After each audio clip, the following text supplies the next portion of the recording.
According to the FBI's annual crime report due out on Monday and previewed by the New York Times, murders went up by almost 30% in 2020 compared to 2019. That's the biggest single-year jump by far since the FBI started keeping records in 1960. It translates into roughly 5,000 more murders in 2020 compared to the year before. Of course, stats don't have heartbeats or loved ones left behind. Hidden inside those numbers are actual people, including dozens of little kids, blameless victims caught in the crosshairs of street violence. And that's exactly what we discuss with our first guest. Joining us now is Leonydus Johnson, host of the podcast Informed Dissent. Leonydus, thank you for joining us. Yeah, thank you for having me. So you're a man of many talents. In addition to your podcast and writings, you're a speech therapist, actor, and hip-hop musician. But the thing that caught my eye and why I wanted to have you on today is the running list that you've been keeping of children, innocent little kids that have been killed by street violence across America. And this is just not something we hear much about in the press, nor when crime stats get reported. So I wanted to do my part to remedy that. So could you start by telling us about that list and why you started it? Yeah, and I appreciate you helping to bring light to it, because there has been a deficit in reporting in the national news. Nobody knows about this stuff. Last year there were 78 kids under the age of 13 who were killed in street violence, and when I shared that list with people were blown away. I was blown away. I didn't know how bad the problem was until I started really looking at it, and there have been 55 children under the age of 13 who have been killed this year in street violence so far. And it's still no real national outrage, no real national coverage. Nobody really knows about it. And I'll tell you, the reason that I really started keeping that list, last year around July 4th, there were like 4 or 5 kids that were killed, several killed in Chicago. And it really shocked me that we hadn't been talking about it very much. And I started doing some research into it, and I was just blown away by how many kids were actually killed throughout the year, and started doing my own research and keeping that list just to get it out there so that people could understand what was happening and hopefully raise some awareness that way. And it's just been awful. Yeah, and it's shocking seeing you've got a collage of the faces on your website and just seeing all those. Some of them are so young, even the babies. Could you actually share maybe a couple of stories just to give people an idea of really what we're talking about here?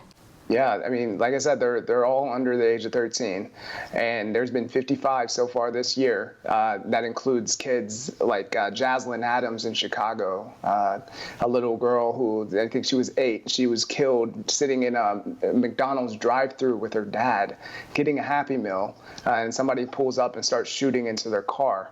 And then another case, there was Michael Moultrie in Chicago. He was 4, sitting in his apartment, and people just start shooting through the window. In these cases, you have kids, little babies in strollers, kids playing out in their yard, kids asleep in their bed, and people shooting into their houses, shooting into cars, shooting into crowds indiscriminately, birthday parties, funerals. It's just incredible what is happening in these communities. It's hard to believe that it's actually America.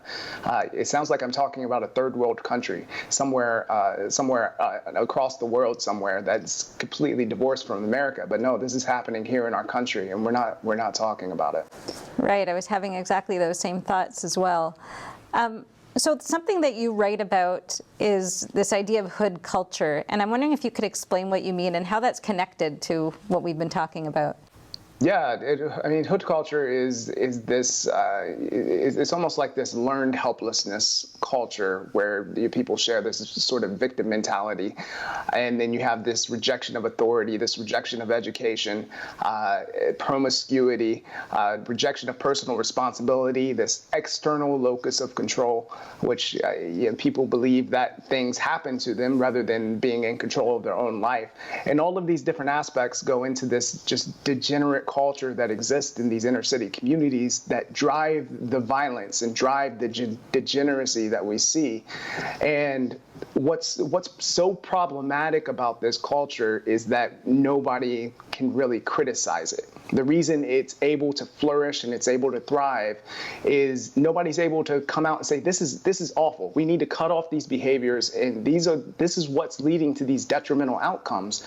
Because the second that you do that, the second that you say that there's something problematic in these communities, then people say, oh, you must be criticizing black people, and you're promoting white supremacy, or you're promoting racism, and the conversation gets shut down. So these behaviors get reinforced and they get protected because nobody's allowed to criticize it.